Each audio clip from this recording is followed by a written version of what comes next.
So hello everyone, ನಾನು Karthik ಸೈಲಂ Kannada YouTube ಚಾನಲ್ಗೆ ಮತ್ತೊಮ್ಮೆ ನಿಮಗೆ ಸ್ವಾಗತ. ಸೊ ಇವತ್ತು ನಾನು ನಿಮ್ಮ ಮುಂದೆ ಒಂದು ಹೊಸ ಟಾಪಿಕ್ ಆಗಿ ಬಂದಿದ್ದೇನೆ. Breathing and exchange of gases chapter ನ ಟ್ರಾನ್ಸ್ಪೋರ್ಟ್ ಆಫ್ ಆಕ್ಸಿಜನ್ ಬಗ್ಗೆ ಇವತ್ತು ಸ್ಟಡಿ ಮಾಡೋಣ. ಓಕೆನಾ?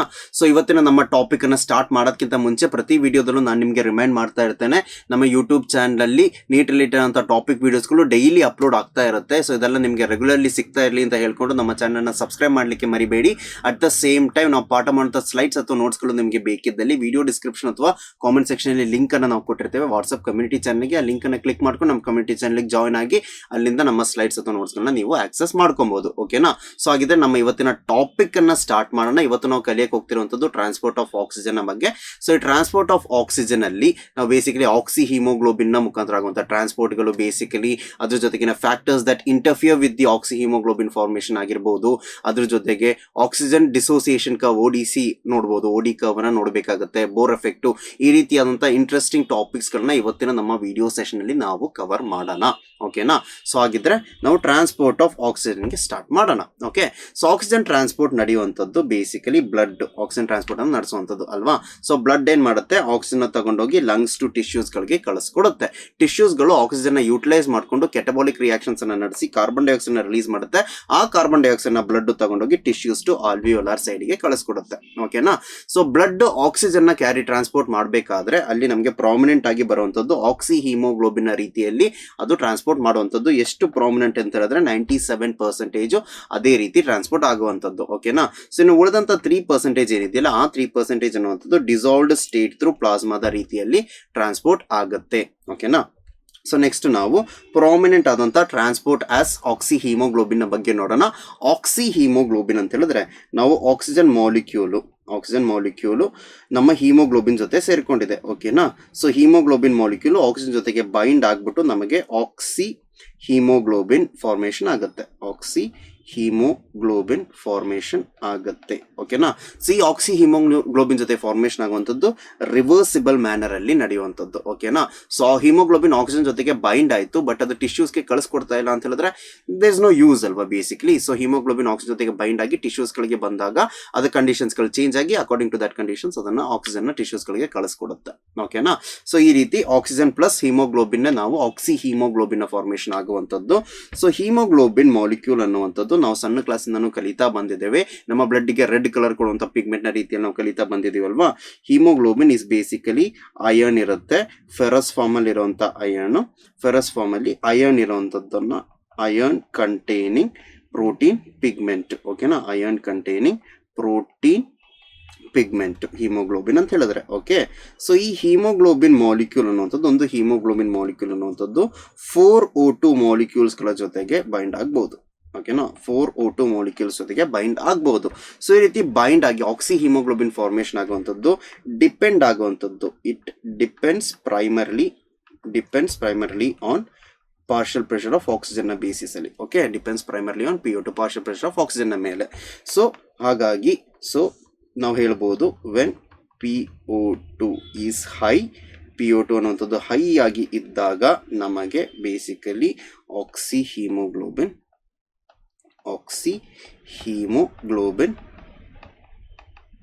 Is formed. ಓಕೆನಾ? ಸೊ ಆಕ್ಸಿ ಹಿಮೋಗ್ಲೋಬಿನ್ ಅನ್ನುವಂಥದ್ದು ಹಿಮೋಗ್ಲೋಬಿನ್ ಆಕ್ಸಿಜನ್ ಜೊತೆಗೆ ಬೈಂಡ್ ಆಗಿ ಆಗುವಂಥದ್ದು, ಅದಕ್ಕೆ ಡಿಪೆಂಡ್ ಆಗುವಂಥದ್ದು ಪಾರ್ಷಿಯಲ್ ಪ್ರೆಷರ್ ಆಫ್ ಆಕ್ಸಿಜನ್ ಮೇಲೆ. ಪಾರ್ಷಿಯಲ್ ಪ್ರೆಷರ್ ಆಫ್ ಆಕ್ಸಿಜನ್ ಜಾಸ್ತಿ ಇದ್ದಾಗ, ಹೈ ಆಗಿದ್ದಾಗ ಆಕ್ಸಿ ಹಿಮೋಗ್ಲೋಬಿನ್ ನ ಫಾರ್ಮೇಶನ್ ನಡೆಯುತ್ತೆ. ಓಕೆನಾ? ಸೊ ಇನ್ನು ಯಾವ ಫ್ಯಾಕ್ಟರ್ಸ್ಗಳು ಈ ಆಕ್ಸಿ ಹಿಮೋಗ್ಲೋಬಿನ್ ನ ಫಾರ್ಮೇಶನ್ ಅಲ್ಲಿ ಇಂಟರ್ಫಿಯರ್ ಮಾಡುತ್ತೆ ಅನ್ನೋದನ್ನ ನೋಡೋಣ. Factors that interfere with oxy haemoglobin formation. ಓಕೆನಾ? ಸೊ ಫಸ್ಟ್ಗೆ ನಾನು ಲಿಸ್ಟ್ ಮಾಡ್ತಾ ಹೋಗ್ತೇನೆ ಯಾವ ಫ್ಯಾಕ್ಟರ್ಸ್ಗಳು ಅಂತ ಹೇಳ್ಕೊಂಡು. So we will have high temperature. ಓಕೆನಾ? ಹೈ ಟೆಂಪರೇಚರ್ ಬರುತ್ತೆ, ಮತ್ತೆ high PO2 level PCO2 levels ಬರುತ್ತೆ. ಓಕೆನಾ? ಹೈ PCO2 ಲೆವೆಲ್ಸ್ ಅಲ್ಲಿ, ಮತ್ತೆ ಲೋ pH ಲೆವೆಲ್ಸ್ ಅಲ್ಲಿ ಹೈ H+ ಕಾನ್ಸಂಟ್ರೇಷನ್. ಸೊ ಇಂಥ ಫ್ಯಾಕ್ಟರ್ಸ್ಗಳು ಬಂದಾಗ, ಸೊ ಈ ರೀತಿಯಾದಂಥ ಫ್ಯಾಕ್ಟರ್ಸ್ಗಳು ಬಂದಾಗ ಏನಾಗುತ್ತೆ ಬೇಸಿಕಲಿ ಅಂತ ಹೇಳಿದ್ರೆ, so dissociation of oxyhemoglobin occurs. Okay na? Dissociation of oxyhemoglobin oxyhaemoglobin occurs basically. Okay, ಇಂಥ ಕಂಡೀಷನ್ಸಲ್ಲಿ ಬೇಸಿಕಲಿ ಆಕ್ಸಿಹಿಮೋಗ್ಲೋಬಿನ್ ಅನ್ನೋಂಥದ್ದು ಡಿಸೋಸಿಯೇಷನ್ ನಡೆಯುತ್ತೆ. ಡಿಸೋಸಿಯೇಷನ್ ಅಂತ ಹೇಳಿದ್ರೆ ಬೇಸಿಕಲಿ ಹಿಮೋಗ್ಲೋಬಿನ್ ಜೊತೆಗೆ ಬೈಂಡ್ ಆಗಿರುವಂಥ ಆಕ್ಸಿಜನ್ ಅನ್ನುವಂಥದ್ದು, ಸೊ ಅದು ಸಪರೇಟ್ ಆಗುತ್ತೆ. ಬೇಸಿಕಲಿ ಆಕ್ಸಿಜನ್ ಅನ್ನುವಂಥದ್ದು ಇಂಥ ಕಂಡೀಷನ್ಸ್ಗಳು ಟಿಶ್ಯೂ ಕ್ಯಾಪಿಲರೀಸ್ಗಳಲ್ಲಿ ಪ್ರೆಸೆಂಟ್ ಆಗಿರುತ್ತೆ. ಸೊ ಟಿಶ್ಯೂ ಕ್ಯಾಪಿಲರೀಸ್ಗಳಲ್ಲಿ ನಮಗೆ ಈ ರೀತಿಯಂಥ high partial pressure of carbon dioxide ಕಂಡೀಷನ್ಸ್ಗಳು, ಈ ರೀತಿಯಂಥ ಕಂಡೀಷನ್ಸ್ಗಳು ಇರೋದ್ರಿಂದಾನೆ ಅಂಥ ಕೇಸಸಲ್ಲಿ ಡಿಸೋಸಿಯೇಷನ್ ನಡೆದ್ಬಿಟ್ಟು ಆಕ್ಸಿಜನ್ ಅನ್ನೋಂಥದ್ದು ಟಿಶ್ಯೂಸ್ಗಳಿಗೆ ಹೋಗುತ್ತೆ. ಓಕೆನಾ? ಸೊ ಈ ರೀತಿಯಂಥ ಕಂಡೀಷನ್ಸ್ಗಳನ್ನ ನಾವು basically factors that interfere with oxyhaemoglobin formation ಅಂತ ಕರೆಯುವಂಥದ್ದು. ಓಕೆನಾ? ಸೊ ನೆಕ್ಸ್ಟ್ ನಾವು ಇಂಥ ಕಂಡೀಷನ್ಸ್ಗಳಲ್ಲಿ ಬೇಸಿಕಲಿ ಆಲ್ವಿಯೋಲಾರ್ ಸೈಟಲ್ಲಿ ಮತ್ತು ಟಿಶ್ಯೂ ಕ್ಯಾಪಿಲರೀಸ್ಗಳಲ್ಲಿ ಯಾವ ರೀತಿ ಎಲ್ಲ ನಡೆಯುತ್ತೆ, ಯಾವ ರೀತಿ ಆಕ್ಸಿಹಿಮೋಗ್ಲೋಬಿನ್ ಫಾರ್ಮೇಷನ್ ಎಲ್ಲಿ ನಡೆಯುತ್ತೆ, ಡಿಸೋಸಿಯೇಷನ್ ಎಲ್ಲಿ ನಡೆಯುತ್ತೆ ಅನ್ನೋದನ್ನ ನೋಡೋಣ. ಓಕೆ, ಸೊ ಬೇಸಿಕಲಿ ನಾವು ಆಲ್ವಿಯೋಲಾರ್ ಸೈಟನ್ನು ತಗೊಳ್ಳೋದಾದ್ರೆ ಬೇಸಿಕಲಿ ನಾವಿಷ್ಟೊತ್ತು ನೋಡಿದ್ವಲ್ಲ, ಈ ರೀತಿಯಂಥ ಕಂಡೀಷನ್ಸ್ಗಳಿಗೆ ಆಪೋಸಿಟ್ ಅಂತ ಕಂಡೀಷನ್ಸ್ಗಳು ನಮ್ಮ ಆಲ್ವಿಯೋಲಾರ್ ಸೈಟಲ್ಲಿ ಪ್ರೆಸೆಂಟ್ ಇರುತ್ತೆ. ಓಕೆ, ಸೊ ಆಪೋಸಿಟ್ ಕಂಡೀಷನ್ಸ್ ಅದಾയത് ಲೋ ಟೆಂಪರೇಚರ್ ಆಗಿರ್ಬೋದು. ಓಕೆ, ಸೊ ದೆನ್ ನಮಗೆ high PO2, low PCO2. Okay, so we will have higher pH ಜೊತೆಗೇನೆ ಲೋ H+ ಕಾನ್ಸಂಟ್ರೇಷನ್ಗಳು. ಓಕೆನಾ? ಸೊ ಇಂಥ ಕಂಡೀಷನ್ಸ್ಗಳು ಆಲ್ವಿಯೋಲಾರ್ ಸೈಟಲ್ಲಿ ಪ್ರೆಸೆಂಟ್ ಆಗಿರುತ್ತೆ. ಸೊ ಹಾಗಾಗೇನೆ ಇಲ್ಲಿ ಆಕ್ಸಿಹಿಮೋಗ್ಲೋಬಿನ್ ಫಾರ್ಮೇಷನ್ಗಳು ನಡೆಯುವಂಥದ್ದು. ಓಕೆ, ಸೊ ಈ ಕಂಡೀಷನ್ಸ್ಗಳು ಬಂದಾಗ ಆಲ್ವಿಯೋಲಾರ್ ಕ್ಯಾಪಿಲರೀಸ್ಗಳಲ್ಲಿ ಏನಾಗುತ್ತೆ, ಆಲ್ವಿಯೋಲಾರ್ ಕ್ಯಾಪಿಲರೀಸ್ಗಳಲ್ಲಿ ಆಕ್ಸಿಹಿಮೋಗ್ಲೋಬಿನ್ ಫಾರ್ಮೇಷನ್ ಆಫ್ ಆಕ್ಸಿಹಿಮೋಗ್ಲೋಬಿನ್ ನಡೆಯುತ್ತೆ. ಆಕ್ಸಿಹಿಮೋಗ್ಲೋಬಿನ್. ಓಕೆನಾ?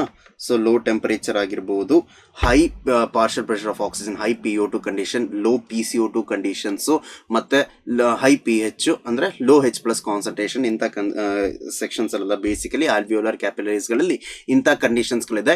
ಇವೆಲ್ಲ favourable for the formation of ಆಕ್ಸಿಹಿಮೋಗ್ಲೋಬಿನಲ್ಲಿ. ಓಕೆ, ಸೊ ಇನ್ನು ನಾವು ನೆಕ್ಸ್ಟ್ ನೋಡೋದಾದರೆ ಟಿಶ್ಯೂ ಕ್ಯಾಪಿಲರೀಸ್ಗಳಲ್ಲಿ ಏನು ನಡೆಯುತ್ತೆ ಅಂತ ಹೇಳ್ಕೊಂಡು, ಟಿಶ್ಯೂ ಕ್ಯಾಪಿಲರೀಸ್ಗಳಲ್ಲಿ ನಾವು ಯಾವ ಟೈಪ್ ಆಫ್ ಫ್ಯಾಕ್ಟರ್ಸ್ಗಳು ಡಿಸೋಸಿಯೇಷನ್ ನಡೆಸುತ್ತೆ ಅಂತ ನಾವು ನೋಡಿದ್ವಲ್ವಾ. ಸೊ ಡಿಸೋಸಿಯೇಷನ್ ನಡೆಸುವಂಥ ಫ್ಯಾಕ್ಟರ್ಸ್ಗಳಾದಂಥ ಹೈ ಟೆಂಪರೇಚರು ಮತ್ತು low PO2, high PCO2, then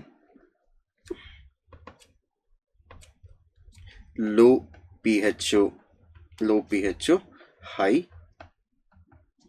H+ concentrations. Okay, so ಇಂಥ ಕಂಡೀಷನ್ಸ್ಗಳಲ್ಲೂ ಬೇಸಿಕಲಿ ಟಿಶ್ಯೂ ಕ್ಯಾಪಿಲರೀಸ್ಗಳಲ್ಲೆಲ್ಲ ಇರುತ್ತೆ. ಇಂಥ ಕೇಸಲ್ಲಿ ನಮಗೆ ಡಿಸೋಸಿಯೇಷನ್ ಆಫ್ ಆಕ್ಸಿಹಿಮೋಗ್ಲೋಬಿನ್ ನಡೆಯುವಂಥದ್ದು. ಓಕೆನಾ? ಡಿಸೋಸಿಯೇಷನ್ ಆಫ್ ಆಕ್ಸಿಹಿಮೋಗ್ಲೋಬಿನ್ ನಡೆಯೋದಕ್ಕೆ ಈ ರೀತಿ ಕಂಡೀಷನ್ಸ್ಗಳು ಬರುತ್ತೆ. ಓಕೆ, ಡಿಸೋಸಿಯೇಷನ್ ಆಫ್ ಆಕ್ಸಿಹಿಮೋಗ್ಲೋಬಿನ್ ಅಂತ ಹೇಳಿದ್ರೆ ಆಕ್ಸಿಜನ್ ಅನ್ನುವಂಥದ್ದು ಹಿಮೋಗ್ಲೋಬಿನಿಂದ ರಿಲೀಸ್ ಆಗಿ ಟಿಶ್ಯೂಸ್ಗಳಿಗೆ ಹೋಗುತ್ತೆ. ಓಕೆನಾ? ಸೊ ಈ ರೀತಿಯಂಥ ಕಂಡೀಷನ್ಸ್ಗಳು ನಡೆಯುವಂಥದ್ದು.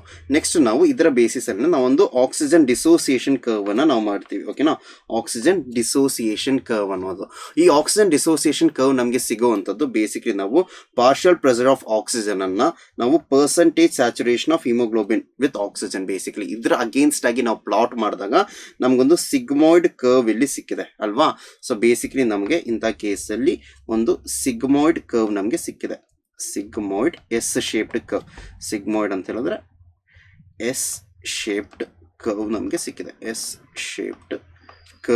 ಸಿಕ್ಕಿದೆ. ಓಕೆನಾ? ಸೊ ಈ ರೀತಿಯಂತ ಎಸ್ ಶೇಪ್ಡ್ ಕರ್ವ್. ಈ ಕರ್ವಲ್ಲಿ ನಾವೊಂದು ಅಬ್ಸರ್ವ್ ಮಾಡುವಂಥ ಟ್ರೆಂಡ್ ಯಾವುದು ಬೇಸಿಕಲಿ ಅಂತ ಹೇಳಿದ್ರೆ, ಸೊ ನಾವು ಎಂಥ ಟ್ರೆಂಡನ್ನು ಇಲ್ಲಿ ಅಬ್ಸರ್ವ್ ಮಾಡ್ಬೋದು. So partial pressure of oxygen ಅನ್ನುವಂಥದ್ದು ಜಾಸ್ತಿ ಆಗ್ತಿದ್ದಂಗೆ ನಮ್ಮ ಪರ್ಸೆಂಟೇಜ್ ಸ್ಯಾಚುರೇಷನ್, ಹಿಮೋಗ್ಲೋಬಿನ ಪರ್ಸೆಂಟೇಜ್ ಸ್ಯಾಚುರೇಷನ್ ಸಹ ಜಾಸ್ತಿ ಆಗ್ತಾ ಇದೆ. ಬಟ್ ಈ ಜಾಸ್ತಿ ಆಗುವಂಥದ್ದು ಬೇಸಿಕಲಿ ಸ್ಟಾರ್ಟಿಂಗ್ ಅಲ್ಲಿ ರ್ಯಾಪಿಡ್ ಇನ್ಕ್ರೀಸ್ ನಡೀತಾ ಇದೆ ಬೇಸಿಕಲಿ. ಓಕೆ, ಈ ಪೋರ್ಷನ್ಸ್ ಎಲ್ಲ ನಮಗೆ ರ್ಯಾಪಿಡ್ ಇನ್ಕ್ರೀಸ್ಗಳು ನಡೀತಾ ಇದೆ. ರ್ಯಾಪಿಡ್ ಇನ್ಕ್ರೀಸ್ ಆಗಿ ಅದು ಸ್ವಲ್ಪ ಸ್ಲೋ ಡೌನ್ ಆಗ್ಬಿಟ್ಟು ಬೇಸಿಕಲಿ ನಮಗೆ ಸ್ಯಾಚುರೇಷನ್ಗೆ ಫ್ಲಾಟ್ ಆಗಿ ರೀಚ್ ಆಗುತ್ತೆ. ಓಕೆನಾ. ಸೊ ಈ ರೀತಿಯಾದಂಥ ಕಂಡೀಷನ್ಸ್ಗಳು ನಡೆಯುವಂಥದ್ದು ಆಕ್ಸಿಜನ್ ಡಿಸೋಸಿಯೇಷನ್ ಕರ್ವ್ಸ್ ಅಲ್ಲಿ ನಾವು ಈ ರೀತಿಯಾದಂಥ ಟ್ರೆಂಡ್ ಅನ್ನ ಅಬ್ಸರ್ವ್ ಮಾಡ್ಕೊಬಹುದು. ಪಾರ್ಷಿಯಲ್ ಪ್ರೆಷರ್ ಆಫ್ ಆಕ್ಸಿಜನ್ ಅನ್ನುವಂಥದ್ದು ಜಾಸ್ತಿ ಆಗ್ತಿದ್ದಂಗೆನೆ ಸೊ ಇದರ rapid saturation, percentage of saturation of haemoglobin with blood ಅನ್ನುವಂಥದ್ದು ಸಹ ರ್ಯಾಪಿಡ್ ಆಗಿ ಚೇಂಜ್ ಆಗ್ತಾ ಇದೆ. ಓಕೆ, ಸಿಗ್ನಿಫಿಕೆಂಟ್ ಆಗಿ ಇನ್ಕ್ರೀಸ್ ಆಗ್ತಾ ಇದೆ. ಸಿಗ್ನಿಫಿಕೆಂಟ್ ಆಗಿ ಇನ್ಕ್ರೀಸ್ ಆಗಿ ಒಂದು ಲೆವೆಲ್ಗೆ ಬಂದಾದ್ಮೇಲೆ ಬೇಸಿಕ್ಲಿ ಏನಾಗುತ್ತೆ, ಸೊ ಇನ್ಕ್ರೀಸ್ ಆಗ್ತಾ ಇದ್ರು ಸಹ ಅದು ಸಿಗ್ನಿಫಿಕೆಂಟ್ ಆಗಿ ಇನ್ಕ್ರೀಸ್ ಆಗ್ತಾ ಇಲ್ಲ. ಅಲ್ಲಿ rate of haemoglobin, oxy haemoglobin formation ಆಗ್ತದೆ, ಅದು ಸ್ಲೋ ಡೌನ್ ಆಗ್ತಾ ಇದೆ. ರೇಟ್ ಹಿಮೋಗ್ಲೋಬಿನ್ ಫಾರ್ಮೇಶನ್ ಆಗ್ತಾ ಇದೆ, ಬಟ್ ರೇಟ್ ಆಫ್ ಹಿಮೋಗ್ಲೋಬಿನ್ ಅನ್ನುವಂಥದ್ದು ಫಾರ್ಮೇಶನ್ ಏನಾಗ್ತದೆ, ಅದು ಡಿಕ್ರೀಸ್ ಆಗ್ತಾ ಬರುತ್ತೆ. ಓಕೆನಾ. ಸೊ ನೆಕ್ಸ್ಟ್ ನಾವು ಈ ಓಡಿ ಕರ್ವಿನ ಬೇಸಿಸ್ ಅಲ್ಲಿ ಎಕ್ಸ್ಪ್ಲನೇಷನ್ಸ್ ಅನ್ನ ಯಾವ ರೀತಿ ನಾವು ತಗೊಬಹುದು, ಏನೇನನ್ನ ಎಕ್ಸ್ಪ್ಲೇನ್ ಮಾಡುತ್ತೆ ಇಲ್ಲಿ ಅಂತ ಹೇಳಿದ್ರೆ. ಓಕೆನಾ. ಸೊ ಆಕ್ಸಿಜನ್ ಡಿಸೋಸಿಯೇಷನ್ ಕರ್ವ್ ಅಲ್ಲಿ ನಮ್ಗೆ ಏನೇನು ಎಕ್ಸ್ಪ್ಲನೇಷನ್ಸ್ ಬರುತ್ತೆ ಅಂತ ಹೇಳಿದ್ರೆ, ಬೇಸಿಕಲಿ ಫಸ್ಟ್ ನಾವೇನು ಅರ್ಥ ಮಾಡ್ಕೊಬಹುದು ಅಂತ ಹೇಳಿದ್ರೆ, ಫಸ್ಟ್ ಮಾಲಿಕ್ಯೂಲ್ ಅದಾയത് ನಾವು ಒಂದು ಆಕ್ಸಿಜನ್ ಒಂದು ಹಿಮೋಗ್ಲೋಬಿನ್ ಮಾಲಿಕ್ಯೂಲ್ ಅನ್ನುವಂಥದ್ದು 4 O2 ಮಾಲಿಕ್ಯೂಲ್ಸ್ ಜೊತೆಗೆ ಬೈಂಡ್ ಆಗುತ್ತೆ ಅಂತ ಹೇಳಿದ್ವಲ್ವಾ. So binding with first O2 molecule ಏನಿದೆಯಲ್ಲ, ಫಸ್ಟ್ O2 ಮಾಲಿಕ್ಯೂಲ್ ಜೊತೆಗೆ ಬೈಂಡಿಂಗ್ ಆಗುವಂಥದ್ದು ಸ್ವಲ್ಪ ಡಿಫಿಕಲ್ಟ್ ಆಗಿರುತ್ತೆ ಬಿಕಾಸ್ ಆಫ್ ಹಿಮೋಗ್ಲೋಬಿನ್ ಸ್ಟ್ರಕ್ಚರ್ನ ಬೇಸಿಸ್ ಅಲ್ಲಿ. ಓಕೆನಾ. So binding with first O2 molecule is difficult. First O2 is difficult. ಓಕೆನಾ. ಸೊ ಈ ಫಸ್ಟ್ O2 ಜೊತೆಗೆ ಡಿಫಿಕಲ್ಟ್ ಆಗಿರೋದ್ರಿಂದಾನೆ ಬೇಸಿಕಲಿ ಹೆನ್ಸ್ ನಮಗೆ ಈ PO2 ಏನಾದರೂ if it is less than 10 mmHg ಗಿಂತ ಲೆಸ್ ಆಗಿ ಇದ್ದಾಗ ನಮ್ಮ basically oxy haemoglobin formation, oxy haemoglobin formation ಅನ್ನುವಂಥದ್ದು ಕಡಿಮೆ ಇರುತ್ತೆ. ಓಕೆನಾ. Oxy haemoglobin formation is less. ಇಂಥ ಕಂಡೀಷನ್ಸ್ಗಳಲ್ಲಿ. ಓಕೆ. ಸೊ ನೆಕ್ಸ್ಟ್ ಇವಾಗ ಏನಾಗುತ್ತೆ ಬೇಸಿಕಲಿ ಅಂತ ಹೇಳಿದ್ರೆ, ಪಾರ್ಷಿಯಲ್ ಪ್ರೆಷರ್ ಆಫ್ ಆಕ್ಸಿಜನ್ ಜಾಸ್ತಿ ಆಯಿತು ಅಂತ ಅನ್ಕೊಳ್ಳೋದಾದ್ರೆ, ಸೊ ಫಸ್ಟ್ O2 ಮಾಲಿಕ್ಯೂಲ್ ಬಂದು ಫಸ್ಟ್ O2 ಮಾಲಿಕ್ಯೂಲ್ ಹಿಮೋಗ್ಲೋಬಿನ್ ಅನ್ನುವಂಥದ್ದು ಫಸ್ಟ್ O2 ಜೊತೆಗೆ ಬೈಂಡ್ ಆಯಿತು ಅಂತ ಅನ್ಕೊಳ್ಳಿ. Okay. After binding with first O2, after binding with first O2 ಜೊತೆಗೆ ಬೈಂಡ್ ಆದ್ಮೇಲೆ ಏನಾಗುತ್ತೆ ಅಂತ ಹೇಳಿದ್ರೆ, ಬೇಸಿಕಲಿ ಕಾನ್ಫರ್ಮೇಷನಲ್ ಚೇಂಜಸ್ ಆಗುತ್ತೆ. Conformational changes in the structure of haemoglobin. Conformational changes happens in the structure of hemoglobin. Conformational changes in basically in the structure of hemoglobin. ಓಕೆನಾ. So ಹಿಮೋಗ್ಲೋಬಿನ್ನ ಸ್ಟ್ರಕ್ಚರಲ್ಲಿ conformational changes ಆಗುತ್ತೆ. So ಈ conformational change ಆದಾಗ ಏನಾಗುತ್ತೆ ಅಂತ ಹೇಳಿದ್ರೆ, basically so because of the conformational change ಹಿಮೋಗ್ಲೋಬಿನ್ನ ಸ್ಟ್ರಕ್ಚರಲ್ಲಿ ಆಗಿರೋದ್ರಿಂದ ಹಿಮೋಗ್ಲೋಬಿನ್ ಅಫಿನಿಟಿ ಜಾಸ್ತಿ ಆಗುತ್ತೆ ಆಕ್ಸಿಜನ್ ಜೊತೆಗೆ. Haemoglobin affinity with oxygen increases, with O2 increases. Okay. So increase ಆಯಿತು. ಸೊ ಇನ್ಕ್ರೀಸ್ ಆದಾಗ ಏನಾಗುತ್ತೆ ಅಂತ ಹೇಳಿದ್ರೆ, second, third and fourth binding ಏನಿದೆಯಲ್ಲ ವಿತ್ ಆಕ್ಸಿಜನ್ ಮಾಲಿಕ್ಯೂಲ್ಸು ಅದು ರ್ಯಾಪಿಡ್ ಆಗಿ ಆಗುತ್ತೆ. ಸೊ ಅಂಥ ಕೇಸಲ್ಲಿ ನಮ್ಗೆ ಏನಾಗುತ್ತೆ, ರ್ಯಾಪಿಡ್ ಬೈಂಡಿಂಗ್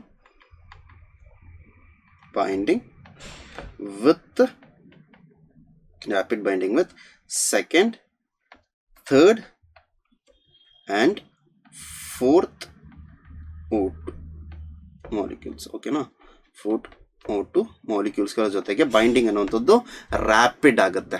ಸೊ ಈ ರೀತಿ ರ್ಯಾಪಿಡ್ ಆಗೋದ್ರಿಂದಾನೆ ಬೇಸಿಕಲಿ, ಸೊ ಈ ರೀತಿ ರ್ಯಾಪಿಡ್ ಆಗಿ ಬರೋದ್ರಿಂದಾನೆ, ಸೊ 6th ಪಾಯಿಂಟಲ್ಲಿ ನಮಗೆ ಫಿಫ್ತ್ ಆ್ಯಂಡ್ 6th ಪಾಯಿಂಟಲ್ಲಿ ಬೇಸಿಕಲಿ ಅಟ್ PO2 60 mmಗೆ ರೀಚ್ ಆಯಿತು ಅಂತ ಅನ್ಕೊಳ್ಳೋಣ, 60 mmHgಗೆ ರೀಚ್ ಆಯಿತು ಅಂತ ಅನ್ಕೊಳ್ಳೋಣ. ಪಾರ್ಷಿಯಲ್ ಪ್ರೆಷರ್ ಆಫ್ ಆಕ್ಸಿಜನ್ ಅಂತ ರೀಚ್ ಆದಮೇಲೆ ಏನಾಗುತ್ತೆ, up to 90% saturation is achieved. 90% saturation ಆಗುತ್ತೆ. ಓಕೆನಾ.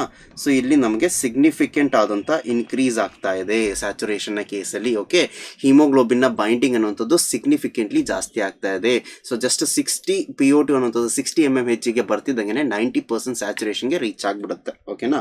ಸೊ ಅದಾದಮೇಲೆ 60 PO2 ಅನ್ನುವಂಥದ್ದು 60 mmHgಗೆ ರೀಚ್ ಆಗಿ ಇನ್ನೂ ಇನ್ಕ್ರೀಸಲ್ಲಿ ಬೇಸಿಕಲಿ ಆ ರೇಟ್ ಅನ್ನೋದೇನಿದೆಯಲ್ಲ ಅದು ಡಿಕ್ರೀಸ್ ಆಗ್ತಾ ಹೋಗುತ್ತೆ. ಇನ್ನು ಸ್ಯಾಚುರೇಷನ್ ಜಾಸ್ತಿ ಆಗ್ತಾ ಇರುತ್ತೆ, ಬಟ್ ಆ ರೇಟ್ ಅನ್ನುವಂಥದ್ದು ಡಿಕ್ರೀಸ್ ಆಗ್ತಾ ಹೋಗುತ್ತೆ. So after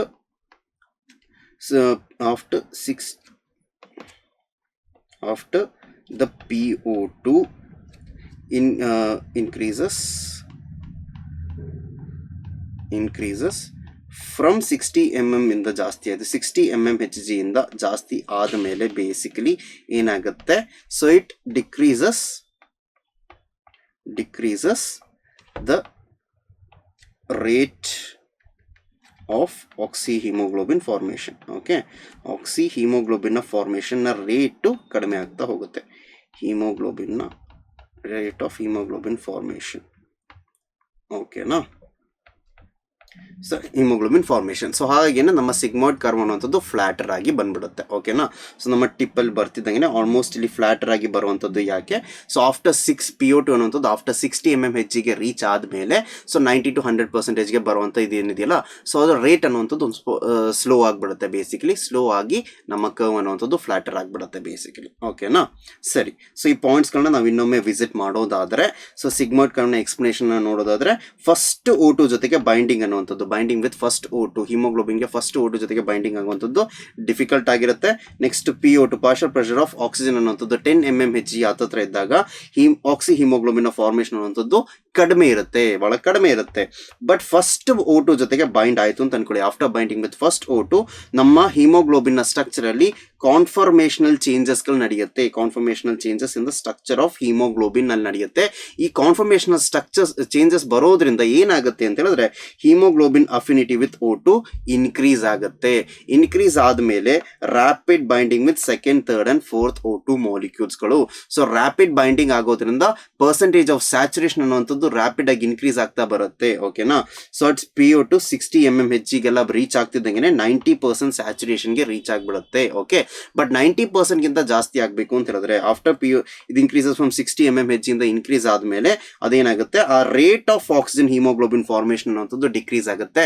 oxy haemoglobin formation ಆಗ್ತಾ ಇದೆ, ಬಟ್ ಆ ರೇಟ್ ಅನ್ನುವಂಥದ್ದು ನಾವು ಇದಕ್ಕಿಂತ ಇಷ್ಟು ನಾವು ಅಬ್ಸರ್ವ್ ಮಾಡ್ತಾ ಬಂದ್ವಲ್ಲ ಟ್ರೆಂಡ್ ಅಲ್ಲಿ, ಅಬ್ಸರ್ವ್ ಮಾಡ್ತಾ ಬಂದಂತ ಟ್ರೆಂಡ್ಗಿಂತ ಕಡಿಮೆ ಆಗುತ್ತೆ. ಓಕೆ, ಸೊ ರೇಟ್ ಅನ್ನುವಂಥದ್ದು ಕಡಿಮೆ ಆಗುತ್ತೆ, ಆಕ್ಸಿ ಹಿಮೋಗ್ಲೋಬಿನ್ ಫಾರ್ಮೇಷನ್ ಆಗ್ತಾ ಇರುತ್ತೆ, ಬಟ್ ಆ ರೇಟ್ ಆಫ್ ಫಾರ್ಮೇಷನ್ ಅನ್ನುವಂಥದ್ದು ಡಿಕ್ರೀಸ್ ಆಗಿ ಹೋಗುತ್ತೆ. ಓಕೆನಾ, ಸೊ ಇದು OD ಕರ್ವಿನ ಬಗ್ಗೆ. ಇನ್ನು ನಾವು ಬೋರ್ ಎಫೆಕ್ಟ್ ನ ಬಗ್ಗೆ ನಾವು ನೋಡೋದಾದ್ರೆ, ಸೊ ಇದನ್ನ ಎಕ್ಸ್ಪ್ಲೇನ್ ಮಾಡಿದಂಥವರು ಕ್ರಿಸ್ಟಿಯನ್ ಬೋರ್. ಓಕೆನಾ, so Christian Bohr basically so ಇದನ್ನ ಎಕ್ಸ್ಪ್ಲೇನ್ ಮಾಡಿದಂಥದ್ದು. ಸೊ ಬೋರ್ ಎಫೆಕ್ಟ್ ಏನನ್ನ ಎಕ್ಸ್ಪ್ಲೇನ್ ಮಾಡ್ತಾ ಇದೆ? Okay, so it explains how ಬ್ಲಡ್ಡಿನ pH. ಓಕೆನಾ, ಸೊ ಬ್ಲಡ್ಡಿನ pH ಏನಿದೆಯಲ್ಲ, ಬ್ಲಡ್ಡಿನ pH ಮತ್ತೆ ಆ್ಯಂಡ್ CO2 ಕಾನ್ಸಂಟ್ರೇಷನ್. ಬೇಸಿಕಲಿ ಈ CO2 ಕಾನ್ಸಂಟ್ರೇಷನ್, ಬ್ಲಡ್ಡಿನ pH ಮತ್ತೆ CO2 concentration affects the haemoglobin affinity to oxygen. ಓಕೆನಾ, affects the haemoglobin affinity to oxygen. Haemoglobin affinity towards oxygen. So ಇದೇ ಬೋರ್ ಎಫೆಕ್ಟ್ ಇದನ್ನೇ ಎಕ್ಸ್ಪ್ಲೇನ್ ಮಾಡುವಂಥದ್ದು, ಟುವರ್ಡ್ಸ್ ಆಕ್ಸಿಜನ್. ಓಕೆನಾ, so ಈ Bohr effect ಅಲ್ಲಿ ಬೇಸಿಕಲಿ ಏನು ಹೇಳ್ತೀರಾ, ನಾವಿವಾಗ ಬೋರ್ ಎಫೆಕ್ಟ್ ಅಲ್ಲಿ ಕನ್ಸಿಡರ್ ಮಾಡುವಂಥ ಕ್ಯಾಟಗರಿ ಇದನ್ನ ನಾವು ಫ್ಯಾಕ್ಟರ್ಸ್ ಅನ್ನ ನಾವು ಕನ್ಸಿಡರ್ ಮಾಡೋದಾದ್ರೆ, ಸೊ ನಮಗೆ CO2 ಕಾನ್ಸಂಟ್ರೇಷನ್ ಇದೆಯಲ್ಲ, ಸೊ CO2 ಕಾನ್ಸಂಟ್ರೇಷನ್ ಅಲ್ಲಿ ಪಾರ್ಷಿಯಲ್ ಪ್ರೆಷರ್ ಆಫ್ ಆಕ್ಸಿಜನ್ ಜಾಸ್ತಿ, partial pressure of carbon dioxide ಜಾಸ್ತಿ ಆಗ್ತಿದೆ ಅಂತ ಅನ್ಕೊಳ್ಳೋಣ, ಹೈ PCO2 ಕಂಡೀಷನು, ಮತ್ತೆ ಬ್ಲಡ್ಡಿನ pH ಲೋ pH ಕಂಡೀಷನ್ಸ್ ಏನು ಮಾಡುತ್ತೆ, ಆಕ್ಸಿ ಹಿಮೋಗ್ಲೋಬಿನ್ನ ಡಿಸೋಸಿಯೇಷನ್ಗೆ ಇದು ಮಾಡುತ್ತೆ. ಆಕ್ಸಿ ಹಿಮೋಗ್ಲೋಬಿನ್ ಡಿಸೋಸಿಯೇಷನ್ನ ಪ್ರಮೋಟ್ ಮಾಡುತ್ತೆ. Oxyhaemoglobin starts to dissociate ಇಂಥ ಕಂಡೀಷನ್ಸ್ಗಳಲ್ಲಿ. ಈ ಕಂಡೀಷನ್ಸ್ಗಳು ನಡೆಯುವಂಥದ್ದು ಎಲ್ಲಿ? ಬೇಸಿಕಲಿ ಟಿಶ್ಯೂ ಕ್ಯಾಪಿಲರೀಸ್ಗಳಲ್ಲಿ. ಓಕೆನಾ, ಟಿಶ್ಯೂ ಕ್ಯಾಪಿಲರೀಸ್ಗಳಲ್ಲಿ ಈ ಕಂಡೀಷನ್ಸ್ ಬಂದಾಗ ಬೇಸಿಕಲಿ ಸೊ ಹೈ PCO2 ಕಂಡೀಷನ್ಸ್ಗಳು, ಲೋ pH ಕಂಡೀಷನ್ಸ್ಗಳು ಬಂದಾಗ ಆಕ್ಸಿ ಹಿಮೋಗ್ಲೋಬಿನ್ ಅನ್ನೋಂಥ ಡಿಸೋಸಿಯೇಟ್ ಆಗುತ್ತೆ. ಸೊ ನಮ್ಮ ಟಿಶ್ಯೂ ಕ್ಯಾಪಿಲರೀಸಲ್ಲಿ ಅವಾಗ ಏನಾಗುತ್ತೆ ಅಂತ ಹೇಳಿದ್ರೆ ಬ್ಲಡ್ಡಲ್ಲಿರುವಂಥ ಆಕ್ಸಿಜನ್ ಏನಾಗುತ್ತೆ, ಈಸ್ ರಿಲೀಸ್ ಟು ಟಿಶ್ಯೂಸ್. ಓಕೆನಾ, ಈಸ್ ರಿಲೀಸ್ಡ್ ಟು ಟಿಶ್ಯೂಸ್ಗೆ ರಿಲೀಸ್ ಆಗುತ್ತೆ.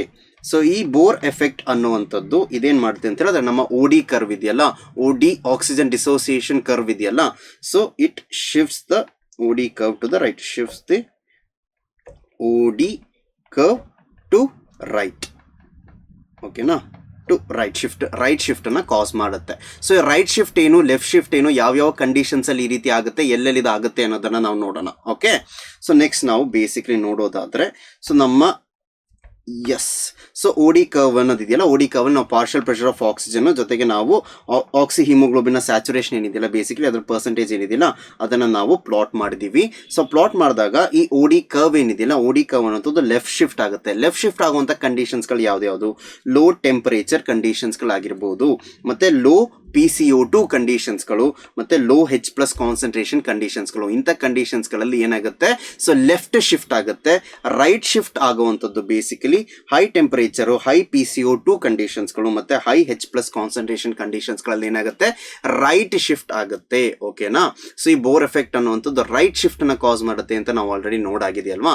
ಸೊ ಇದು ಎಲ್ಲಿ ಆಗುತ್ತೆ, ಇದರ ರಿಸಲ್ಟ್ ಏನು, ಬೇಸಿಕ್ಲಿ ಕಾನ್ಸಿಕ್ವೆನ್ಸ್ ಏನು ಅಂತ ಹೇಳಿದ್ರೆ, ಸೊ ಇವಾಗ ನಾವು ಆಲ್ವಿಯೋಲಾರ್ ಸೈಡನ್ನು ನಾವು ತಗೊಳ್ಳೋದಾದ್ರೆ ಆಲ್ವಿಯೋಲಾರ್ ಸೈಡಲ್ಲಿ ಬೇಸಿಕಲಿ ಲೆಫ್ಟ್ ಶಿಫ್ಟ್ ಆಗುವಂಥದ್ದು. ಓಕೆನಾ. ಸೊ ಟಿಶ್ಯೂ ಕ್ಯಾಪಿಲರೀಸ್ಗಳೆಲ್ಲ ರೈಟ್ ಶಿಫ್ಟ್ ಆಗುವಂಥದ್ದು. ಓಕೆನಾ. ಸೊ ರೈಟ್ ಶಿಫ್ಟ್ ಮತ್ತು ಲೆಫ್ಟ್ ಶಿಫ್ಟಲ್ಲಿ ಬೇಸಿಕಲಿ ಏನೇನು ನಡೆಯುತ್ತೆ ನಾವು ಕಂಡೀಷನ್ಸನ್ನು ನೋಡಿದ್ವಿ. ಲೋ PCO2 ಅಥವಾ ಹೈ PO2 ಕಂಡೀಷನ್ಸ್ಗಳು. ರೈಟ್ ಶಿಫ್ಟಲ್ಲಾದರೆ ಹೈ PCO2 ಮತ್ತು ಲೋ PO2 ಕಂಡೀಷನ್ಸ್ಗಳು, ಆಪೋಸಿಟ್ ಕಂಡೀಷನ್ಸ್ಗಳು ನಮಗೆ ಬರ್ತಾ ಇದೆ ಅಲ್ವಾ. ಸೊ ಅದೇ ರೀತಿ ಲೋ ಟೆಂಪರೇಚರ್ ಬರುತ್ತೆ, ಇದರಲ್ಲಿ ನಮಗೆ ಹೈ ಟೆಂಪರೇಚರ್ ಬರುತ್ತೆ. ಸೊ ಇಲ್ಲಿ low H+ concentration, high H+ concentration. So ಇವೆಲ್ಲ ಫ್ಯಾಕ್ಟರ್ಸ್ಗಳು ಸೇರ್ಕೊಂಡು ಇದರ ಕಾನ್ಸಿಕ್ವೆನ್ಸ್ ಏನಾಗುತ್ತೆ, ಆಕ್ಸಿ ಹಿಮೋಗ್ಲೋಬಿನ್ ಫಾರ್ಮೇಷನ್ಗೆ ಒಂದು ಕಾನ್ಸಿಕ್ವೆನ್ಸ್ ಆಗಿ ಬರುತ್ತೆ. ಓಕೆ, ರಿಸಲ್ಟ್ ಆಗಿ ಬರುತ್ತೆ. ಸೊ ಈ ಕೇಸಲ್ಲಿ ರೈಟ್ ಶಿಫ್ಟ್ ಅಲ್ಲಿ ಬರುವಂತದ್ದು ರಿಸಲ್ಟ್ ಏನು, ಬೇಸಿಕಲಿ ಆಕ್ಸಿ ಹಿಮೋಗ್ಲೋಬಿನ್ ಅನ್ನುವಂಥದ್ದು ಡಿಸೋಸಿಯೇಟ್ ಆಗುತ್ತೆ. ಅಂದ್ರೆ ಹಿಮೋಗ್ಲೋಬಿನ್ ಆಕ್ಸಿಜನ್ ಬೈಂಡ್ ಆಗಿರುವಂತದ್ದು, ಆಕ್ಸಿಜನ್ ಅನ್ನುವಂಥದ್ದು ರಿಲೀಸ್ ಆಗುತ್ತೆ. Oxygen is released from blood to the ಟಿಶ್ಯೂಸ್ಗೆ ರಿಲೀಸ್ ಆಗುತ್ತೆ. ಓಕೆನಾ. ಸೊ ಈ ರೀತಿಯಂತ ಕಂಡೀಷನ್ಸ್ಗಳು ರೈಟ್ ಶಿಫ್ಟ್ ಮತ್ತು ಲೆಫ್ಟ್ ಶಿಫ್ಟ್ ಅನ್ನ ಕಾಸ್ ಮಾಡುವಂಥದ್ದು. ಸೊ ಯಾವ ಫ್ಯಾಕ್ಟರ್ಸ್ ಕಾಸ್ ಮಾಡುತ್ತೆ ಅಂತ ನಾವು ನೋಡಿದ್ವಿ. ಲೆಫ್ಟ್ ಶಿಫ್ಟ್ ಅನ್ನ ಕಾಸ್ ಮಾಡುವಂಥ ಫ್ಯಾಕ್ಟರ್ಸ್ಗಳು ಯಾವ್ದು, ಅದು ಬೇಸಿಕಲಿ ಆಲ್ವಿಯೋಲರ್ ಸೈಡ್ ಅಲ್ಲಿ ಆಗುತ್ತೆ. ಸೊ ಅದರ ಕಾನ್ಸಿಕ್ವೆನ್ಸ್ ಏನು, ರಿಸಲ್ಟ್ ಏನು ಅಂತ ಹೇಳಿದ್ರೆ ಆಕ್ಸಿ ಹಿಮೋಗ್ಲೋಬಿನ್ ಫಾರ್ಮೇಷನ್ ಅನ್ನ ಫೇವರ್ ಮಾಡುತ್ತೆ. ಸೊ ಟಿಶ್ಯೂ ಕ್ಯಾಪಿಲರೀಸ್ಗಳಲ್ಲಿ ಬರುವಂಥ ಕಂಡೀಷನ್ಸ್ಗಳು, ಸೊ ಈ ರೀತಿ high PCO2, low PO2, high temperature, high H+ concentration ಅಂತ ಕಂಡೀಷನ್ಸ್ಗಳು ನಮ್ಮ ಆಕ್ಸಿ ಹಿಮೋಗ್ಲೋಬಿನ್ ಡಿಸೋಸಿಯೇಷನ್ ಅನ್ನ ಫೇವರ್ ಮಾಡುತ್ತೆ. ಸೊ ಆಗ oxygen is release from blood to tissues. ಓಕೆನಾ. ಸೊ ಇದು ನಮ್ಮ ಬೇಸಿಕಲಿ ಬೋರ್ ಎಫೆಕ್ಟ್ ಆಗಿರ್ಬೋದು, ಮತ್ತೆ left shift and write shift, ನಮ್ಮ ಕರ್ವಿಂದು ಲೆಫ್ಟ್ ಶಿಫ್ಟ್ ಮತ್ತೆ ರೈಟ್ ಶಿಫ್ಟಿನ ಬಗ್ಗೆ ಇದ್ದಂಥದ್ದು. ಸೊ ನೆಕ್ಸ್ಟ್ ನಿಮ್ಗೊಂದು ಸಣ್ಣ ಪಾಯಿಂಟ್ ಅನ್ನು ನಾನು ಹೇಳಬೇಕು ಅಂತ ಹೇಳಿದ್ರೆ, ನಾವೊಂದು 100 ml ಆಫ್ ಆಕ್ಸಿಜನೇಟೆಡ್ ಬ್ಲಡ್ ಅನ್ನು ನಾವು ತಗೊಂಡ್ರೆ, 100 ml ಆಫ್ ಆಕ್ಸಿಜನೇಟೆಡ್ ಬ್ಲಡ್ ಅನ್ನು ನಾವು ತಗೊಂಡ್ರೆ ಆ ಬ್ಲಡ್ 5 ml ಆಫ್ ಆಕ್ಸಿಜನ್ ಅನ್ನ ಟಿಶ್ಯೂಸ್ಗೆ ಕಳಿಸ್ಕೊಡ್ಬಹುದು. 5 ml ಆಫ್ O2 ನ ಟಿಶ್ಯೂಸ್ಗೆ ಕಳಿಸ್ಕೊಡ್ಬಹುದು ಅಂಡರ್ ನಾರ್ಮಲ್ ಫಿಸಿಯೋಲಾಜಿಕಲ್ ಕಂಡೀಷನ್ಸ್ಗಳಲ್ಲಿ. ಓಕೆನಾ. ಸೊ ಹಾಗಿದ್ರೆ ನಾವಿವತ್ತು ನಾನು ತಗೊಂಡಂಥ ಟಾಪಿಕ್ ನಿಮಗೆ ಕ್ಲಿಯರ್ ಆಗಿ ಅರ್ಥ ಆಗಿದೆ ಅಂತ ಅನ್ಕೊಂಡಿದ್ದೀನಿ. ಸೊ ಇದೇ ರೀತಿಯಂಥ ಟಾಪಿಕ್ ವಿಡಿಯೋಸ್ಗಳು ರೆಗ್ಯುಲರ್ಲಿ ನಿಮಗೆ ಸಿಗ್ತಾ ಇರಲಿ ಅಂತ ಹೇಳ್ಕೊಂಡು ನಮ್ಮ ಚಾನಲ್ನ ಸಬ್ಸ್ಕ್ರೈಬ್ ಮಾಡಲಿಕ್ಕೆ ಮರಿಬೇಡಿ. ಅಟ್ ದ ಸೇಮ್ ಟೈಮ್ ನಾವು ಪಾಠ ಮಾಡುವಂಥ ಸ್ಲೈಡ್ಸ್ಗಳು ನೋಟ್ಸ್ನ ಫಾರ್ಮಲ್ಲಿ ನಿಮಗೆ ಬೇಕು ಅಂತ ಹೇಳಿದ್ರೆ ಲಿಂಕ್ ಇರುತ್ತೆ ವಿಡಿಯೋ ಡಿಸ್ಕ್ರಿಪ್ಷನ್ ಅಥವಾ ಯೂಟ್ಯೂಬ್ ಕಮೆಂಟ್ ಸೆಕ್ಷನಲ್ಲಿ. ಆ ಲಿಂಕನ್ನು ಕ್ಲಿಕ್ ಮಾಡಿಕೊಂಡು ಕಮ್ಯುನಿಟಿ ಚಾನಲ್ಗೆ ಹೋಗಿ ಅಲ್ಲಿಂದ ನೀವು ಸ್ಲೈಡ್ಸ್ ಅಥವಾ ನೋಟ್ಸ್ಗಳನ್ನ ಆಕ್ಸೆಸ್ ಮಾಡ್ಕೊಬೋದು. ಓಕೆನಾ. So thank you.